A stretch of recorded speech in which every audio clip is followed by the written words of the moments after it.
Let's create something that's a new score, a contemporary score, modern sounding score, often that you would get in a movie.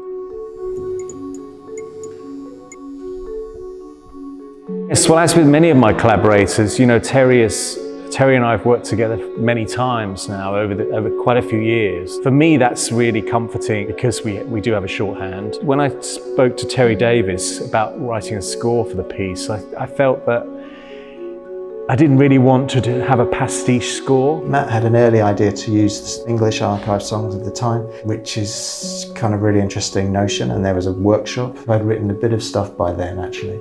Enough for them to have something to work with, you know, to create the beginnings of a world. Often our phone calls between each other are, you know, let's talk about this section and give me any information you can, what the feeling is, what's going on. What I know works for Terry is for him to get very involved, firstly in the source material, so he read Patrick Hamilton novels, and that starts to interest him in a way. He's imagining while he's reading them what kind of feel this might need.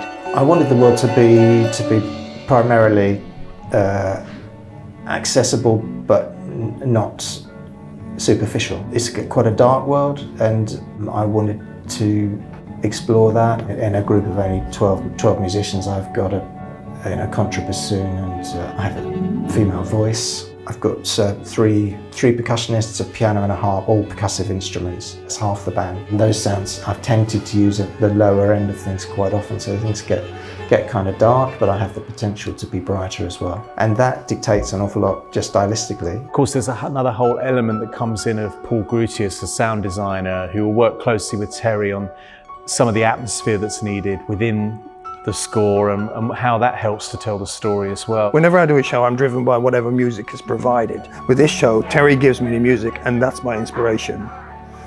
Matthew puts the show on stage, and that's my inspiration. Paulie lights the show, and that's my inspiration. Les designs a set, and that's my inspiration. All those cues will prompt me into an emotional reaction, which I then fold into sound. Music and the sound very much become part of the same thing.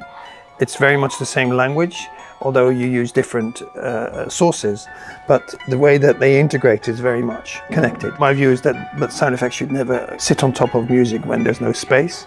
So I try and find spaces in the music to put sound effects. And that could be 2 seconds in which I can tell my story sonically. Little gaps at the end of a track of music, just a little bit of traffic just to set the scene for the next scene. It's little hints here and there. We go to different places as well. So sometimes we're in the pub and there's a sort of suggestion of pub piano in there. It sort of reflects the place without being, as I said, pastiche. We're also working with a lot of people who, in terms of characters, who have fantasies and dreams. We can depict those things because we're wordless storytelling, so we can go into the mind of a particular character and we can go into a kind of dream state, show what they're thinking, going between reality and fantasy. That's very reflected in the score.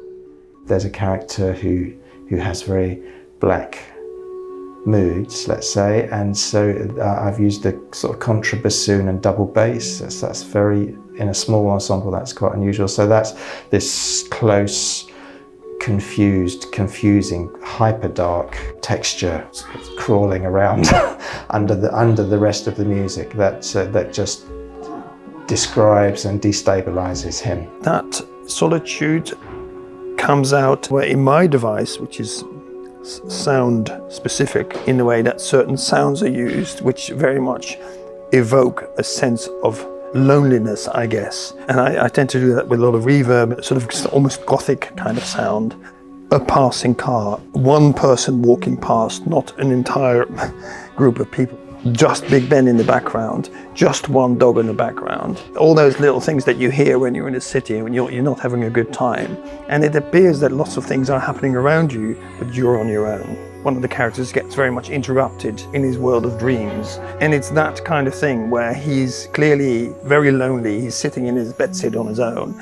He is in his own world, and then he gets interrupted by this loud bell and the world sort of picks up around him and he's back into reality. Subtlety and intensity of the storytelling that Matt manages is really terrific. And if you haven't experienced it, it's you're missing a trick. And this is about really homing in on characters in an intimate situation. So I think particularly exciting, particularly interesting to get that close to some really great actor dancers telling some really interesting stories, and the best of what New Adventures does.